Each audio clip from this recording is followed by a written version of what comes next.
बशीर अहमद भट्ट का अस्सलाम वालेकुम। यार, ऑस्ट्रेलियन क्रिकेट टीम ने ऑस्ट्रेलिया को क्या हैवी डिफीट दी है, मतलब बिल्कुल आउट क्लास कर दिया और फैंटा जिसको कहते हैं ना, बिल्कुल वो लगाया है। 184 रन से ऑस्ट्रेलिया जीता है। वीडियो आपको लेट मिल रही है लेकिन इस पे बात करूंगा इंडिया की परफॉर्मेंस पे, जो कि बहुत पुअर थी, बहुत बिलो एवरेज परफॉर्मेंस रही। जितने मैचेस हुए उसमें सबसे ज्यादा ये जो मैच था इंडिया का, इसमें बहुत ज्यादा जो है ना इंडिया नजर आया फेलियर। और थ्रू आउट जो है ना, पहले मैच के बाद इंडिया ऐसा लग रहा था कि बिल्कुल आउट ऑफ सॉर्ट्स नजर आ रहा है। और 155 पे इंडियन क्रिकेट टीम को आउट किया ऑस्ट्रेलिया ने। मतलब चौथी इनिंग्स हमेशा मुश्किल होती है। 300 प्लस का टारगेट जो है ना, इंडिया चेस के लिए भी नहीं गया, इंडिया ड्रॉ के लिए गया। और ड्रॉ भी ऐसा गया कि मतलब स्लो 16 ओवरों में 30-40 रन, आप कैसे मैच जीत सकते हो? मतलब आप ड्रॉ कैसे करोगे अगर आप पहले ही सोच के जाओगे, इतना स्लो करोगे?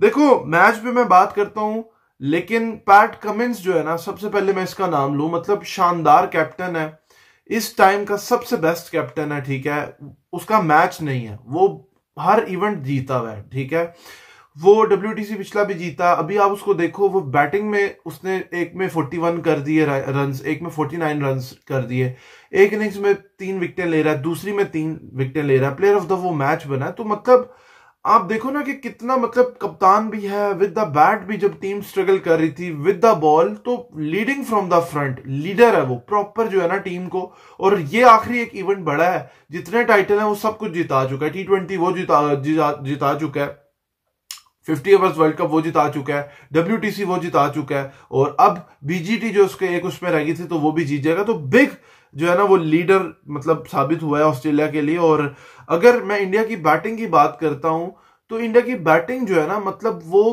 कहीं पे भी नजर नहीं आई। आप अगर स्टार्ट देखो, रोहित शर्मा जो है, मतलब कोई समझ नहीं आ रही आप किस तरह से 40 बॉलों में 9 खेल रहे हो। कितने ओवर आपने रोकने हैं? बॉलर को जगह दे दी आपने, कोई आप ठीक है फॉर्म नहीं है, आपको किसने कहा आप ओपन करो? आप केएल राहुल को क्यों, आप कप्तान हो, आपका काम था कि आप जो है केएल राहुल को चलने देते, केएल राहुल को वन डाउन ना करते, शुभमन गिल को बीच में रखते। आपने बॉलिंग खिलाई लेकिन उसको यूटिलाइज भी नहीं किया। और आपकी एवरेज देखो अगर, तो एवरेज आपको नजर आ रही है रोहित शर्मा की। 26 इनिंग्स में रोहित शर्मा ने सिर्फ 619 रन किए, जिसमें एक 134 है, और एवरेज कितनी है?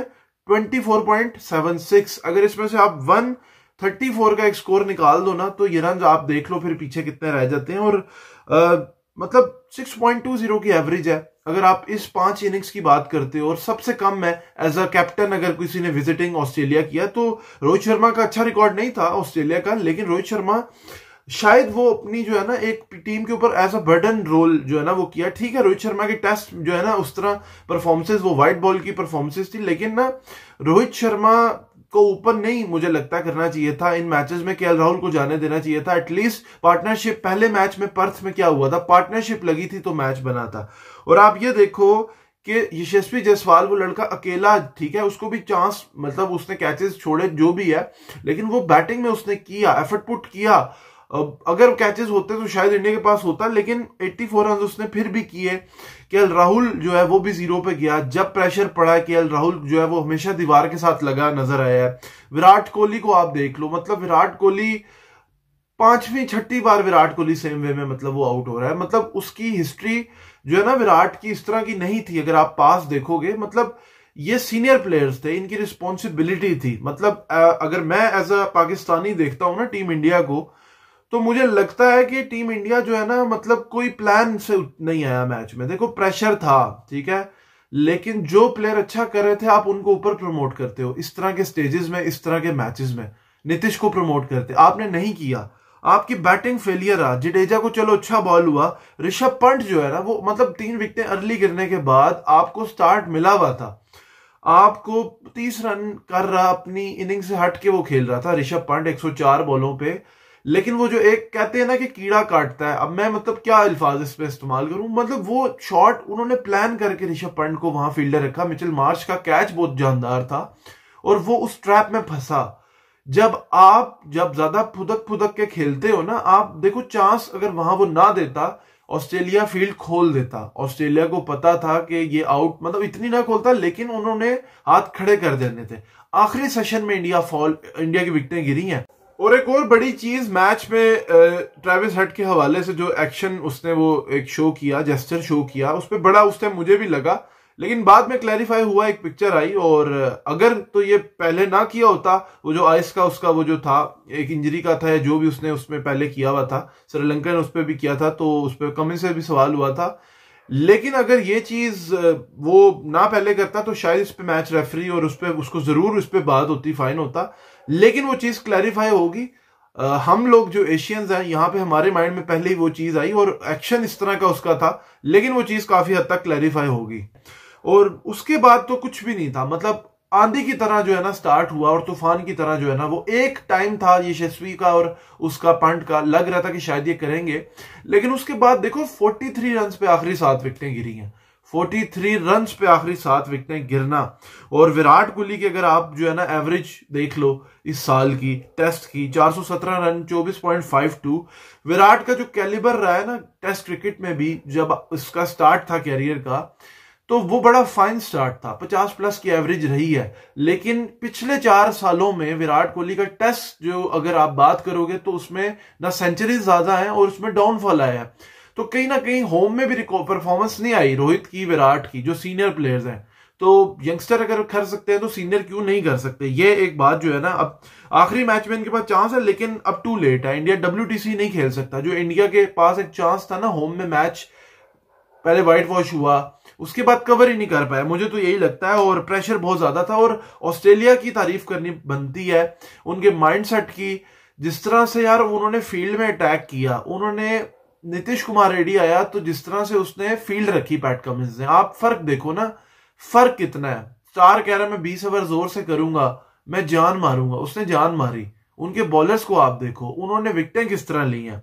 स्कॉट बोलैंड जो है वो बैटिंग में रन्स कर रहा है, बॉलिंग में रन्स विकेटें ले रहा है वो, मतलब उन्होंने विकेटें ली हैं यार। पैट कमिंस को आप देख लो, वो जो है ना उसने रिव्यू जितने लिए हैं, ठीक है, यशस्वी का कंट्रोवर्सी बनी, लेकिन वो आउट था, क्योंकि वो लाइन जो है ना वो उससे उस पर जा रहा था। ठीक है, लोग इस पे बात कर रहे हैं, लेकिन ना साइमन टॉफल का भी एक स्टेटमेंट इस पे आया कि अगर आप ऑन फील्ड एम्पायर जो है ना उसको ये RTS वगैरह की जरूरत नहीं पड़ती, अगर आइस से क्लियरली उसको ये डेविएशन शो होती है कि भाई हो रहा है, और वहां पे क्लियरली लग रहा था। और यशस्वी जायसवाल चल रहा था, जब रिव्यू लिया भी था, वो बाद में जब डिफ्लेक्शन शो नहीं हुआ तो वो फिर वहां कंसल्ट कर रहा था कि डिफ्लेक्शन शो नहीं हुआ, लेकिन वो क्लियरली लाइन का था। आकाशदीप का गैप नजर आ रहा था, उस पे हम कह सकते हैं, लेकिन उसका जो है ना वो था। और देखो ये ऑस्ट्रेलिया जो है ना, यही फर्क है, उनकी अप्रोच का फर्क है, रोहित शर्मा की अप्रोच का फर्क था। रोहित शर्मा ने जब 6 विकेटें गिरी हुई थी 91 पे, वहां से रोहित शर्मा ने इनको रन्स करवाए हैं। इनको रोहित शर्मा ने जो है ना वो 228 पे रन्स करवा दिए। मैं ये नहीं कहूंगा किए, देखो करना और होता है, जब आप 2 ऑफ साइड पे 3 फील्डर रखो ना और लेग को खोल दो, पीछे फील्डर कर दो ना, तो वो चांस लेते रहे, उन्होंने चांस ली है। ऑस्ट्रेलिया ने अगर वहां नीतीश कुमार रेड्डी स्टे कर देता वाशिंगटन के साथ, हो सकता है पिछले उस वाला रिपीट कर देता। 20-21 ओवर ही थे ना, आखिरी सेशन था, वहां पे एक गलती पंट की जो है ना पूरी टीम को, और एक पंट ठीक है, चलो वो खेला है, वो ये नहीं हो सकता कि इसी तरह खेलता हूं मैं तो आउट होऊंगा, वो ठीक है। देखना होता है आपको सिचुएशन क्या है, नेचुरल गेम क्या है, जो फॉर्म में उसको ऊपर भेज दो। शुभमन गिल को खिलाना चाहिए था जब आपने वॉशिंगटन से ओवर नहीं करवाने थे। वॉशिंगटन को क्यों खिलाया आपने मतलब मुझे समझ नहीं आई कि आपने ओवर भी नहीं करवाए, वो एंड पे खड़ा रह गया। या तो आप जडेजा की जगह वॉशिंगटन को प्रमोट करते, 50 करके आया था पहले इनिंग्स में, नीतीश को आप ऊपर प्रमोट करते, लेकिन नहीं किया ना। रोहित का काम था वो नीचे आ जाता, केएल ऊपर करता, ये चेंजेस। और गौतम गंभीर मुझे समझ नहीं आई, मैं कल ये सोच रहा था कि इंडिया चेस के लिए जाएगा, लेकिन इंडिया चेस के लिए नहीं गया। इंडिया जो है ना वो अगर चेस के लिए जाता, शायद इंडिया 250-270 तक पहुंच जाता, ठीक है, एक माइंडसेट से, वो जो गैबा वाला माइंडसेट था। लेकिन इंडिया ने डिसअपॉइंट किया। देखो इंडिया की परफॉर्मेंस बहुत अच्छी थी, मैंने बहुत सारे फैंस देखे हैं इंडिया के, डिसअपॉइंटेड है रोहित पे, विराट पे, ठीक है। एज अ पाकिस्तानी मैं देखता हूं तो मैं कहता हूं यार कोई भी प्लेयर है उसकी रिस्पेक्ट होती है, ठीक है, उसका एक सर्टन टाइम होता है। 36-35 के बाद की एज, पुजारा रहाने की कमी फील हुई जो है ना इंडिया को, और ये फर्क होता है जब आप एक आधा प्लेयर बीच में इस तरह नहीं रखते ना, आप बहाने जब बनाते हो कि हमने यंगस्टर को देना, यंगस्टर को दो चांस, लेकिन उन प्लेयर्स को रखो एटलीस्ट कि जिनको क्रिकेट का जो है ना डिफेंस है, चीजें हैं, अटैकिंग हर टाइम आप हो सकते हो। लेकिन अटैक करना चाहिए था इंडिया को, और बहुत बड़ी जो है ना विक्ट्री ऑस्ट्रेलिया के लिए रही है, उनके लिए भी एक मेमोरेबल टेस्ट बन गया, क्योंकि WTC फाइनल जो है ना उनका पक्का हो गया ये मैच जीतने से, क्योंकि अगला मैच अगर वो ड्रॉ भी करते हैं तो उनके हक में है, हारना वो पसंद नहीं करेंगे, लेकिन उसमें बारिश भी बताई है। लेकिन अगर आप ओवरऑल मैच पे बात करो तो मतलब रोहित शर्मा ने भी इस पे बात की, अपनी परफॉर्मेंस पे डिसअपॉइंटमेंट शो की, उसने आकाश की, सिराज की जो है ना उन्होंने तारीफ की, और उसके अलावा बुमराह की उस पर बात की, वर्कलोड की। बुमराह जब आउट हुआ है, मतलब बुमराह भी क्या सोचता होगा यार कि मैं किस टीम के लिए परफॉर्मेंस दे रहा हूं, मैं जान मार रहा हूं, मतलब 23 विकेटें मैं ले गया हूं और 5-4 मैंने सिर्फ मैच खेले हैं और एवरेज 12 की है उसकी। मतलब वो अकेला जो है ना इस मैच में बॉलिंग बाकियों ने बेहतर की, लेकिन बुमराह अकेला क्या करे, ऊपर भी आउट करे, और कल वो कह रहा था जोर नहीं लग रहा। ठीक है, कितनी बॉलिंग करेगा, 50 ओवर उसने इस मैच में किए हैं, 24 ओवर एक उसमें उसने वो किया है, एक जो बॉलिंग पूरी की है, तो टू मच है ना बुमराह। मतलब उसके ऊपर वर्कलोड, और मतलब उसको देख के और उसका वो सोचता होगा ना कि मैं परफॉर्म कर रहा हूं, इंडिविजुअल गेम नहीं है, लेकिन टीम ने हाथ खड़े किए हैं, विराट कोहली ने हाथ खड़े किए हैं, रोहित शर्मा ने हाथ खड़े किए हैं, और इस पे यही अब स्टेटमेंट है कि रोहित की रिटायरमेंट है या जो भी है वो इनका अपना जो है ना डिसीजन होगा। लेकिन आखिरी टेस्ट मैच में अभी भी चांस है, मैच को जीत के ये सीरीज ड्रॉ कर सकते हैं, BGT हाई नोट पे एंड कर सकते हैं। ऑस्ट्रेलिया एटलीस्ट वो चाहेगा कि सीरीज पूरी विन करे, ड्रॉ ना करे, क्योंकि लास्ट तो इंडिया ने अपने पास उसको किया था, जीता था। ये एक चीज इंडिया कर सकता है। WTC तो अब सिनारियो मुश्किल है, ऑस्ट्रेलिया मोस्ट लाइकली है, श्रीलंका का भी चांस बड़ा फ्यू है, लेस है, इंडिया का बहुत औखा चांस है, दूसरों पे डिपेंड करना होगा। लेकिन इंडिया की परफॉर्मेंस बहुत जो है ना पैथेटिक परफॉर्मेंस रही है, जो कि इंडिया का पास देखते हैं और इंडिया का ये देखते हैं, ट्रांजिशन पीरियड लगेगा। उम्मीद करता हूं आपको वीडियो पसंद आई होगी, चैनल सब्सक्राइब कीजिए, वीडियो लाइक कीजिए। Thank you very much, Allah Hafiz.